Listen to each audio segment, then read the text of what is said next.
Delhi airport પર જે ઘટના બની એ ઘટના બાદ આજે રાજકોટ ઇન્ટરનેશનલ એરપોર્ટ પર પણ એક કેનોપી ફાટી ગયું હતું ને ત્યારબાદ સરકાર પર લોકો માછલા ધોઈ રહ્યા હતા। આ મામલે કોંગ્રેસના નેતા જિગ્નેશ મેવાણીએ આ કેનોપીને લઈને રાજનીતિ કરી છે, જ્યારે જે ઇન્ટરનેશનલ એરપોર્ટ ઓથોરિટીના સંચાલકો છે તેમણે ટ્વીટ કરી માહિતી પણ આપી છે।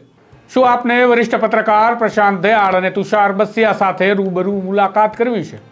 તો તારીખ 4 જુલાઈ 2024 અને ગુરુવારના રોજ સાંજે 5 વાગ્યે નવજીવન સ્કૂલ ઓફ જર્નાલિઝમના ઓરિએન્ટેશન પ્રોગ્રામમાં આપ સૌ આમંત્રિત છો।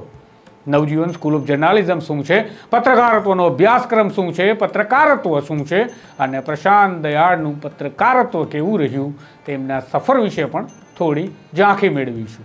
સાથે જ નવજીવન સ્કૂલ ઓફ જર્નાલિઝમના ભૂતકાળના વિદ્યાર્થીઓ સાથે પણ રૂબરૂ થવાનો, વાતો સાંભળવાનો અને સમજવાનો આ અવસર આપને મળશે।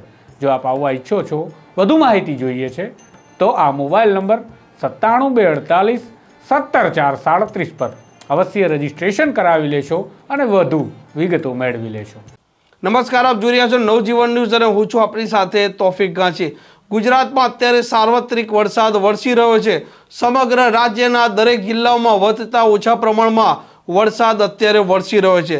દિલ્હીમાં ગઈકાલે એક ઘટના બની હતી જેમાં ઇન્ટરનેશનલ એરપોર્ટ છે ત્યાં ઘણી ગ્રીલિંગ પડી ગઈ હતી અને જેમાં એક વ્યક્તિનું મૃત્યુ પણ થયું હતું। રાજકોટ ઇન્ટરનેશનલ એરપોર્ટ છે ત્યાં આજે વરસાદ ખૂબ વરસી રહ્યો હતો અને તે જ સમયે બહાર લગાવેલી જે કેનોપી હતી તે ફાટી જાય છે અને તે નીચે પડી જાય છે। શું કહી રહ્યા છે જિગ્નેશ મેવાણી તે આપ સાંભળી લો।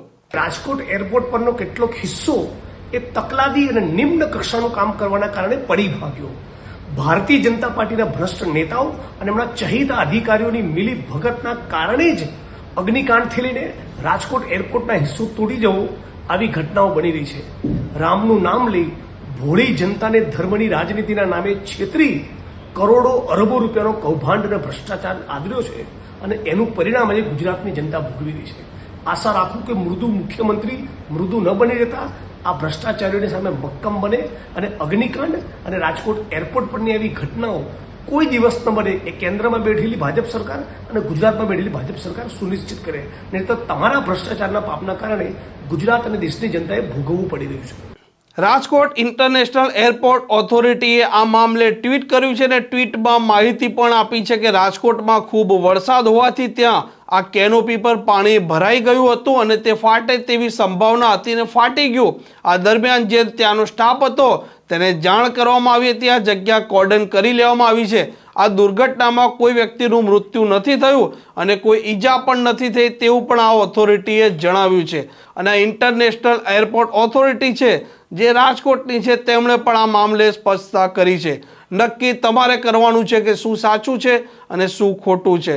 આ પ્રકારના સમાચાર જો આપને પસંદ આવતા હોય તો નવજીવન ન્યૂઝની આ ચેનલને સબસ્ક્રાઇબ કરવાનું ભૂલતા નહીં। નમસ્કાર।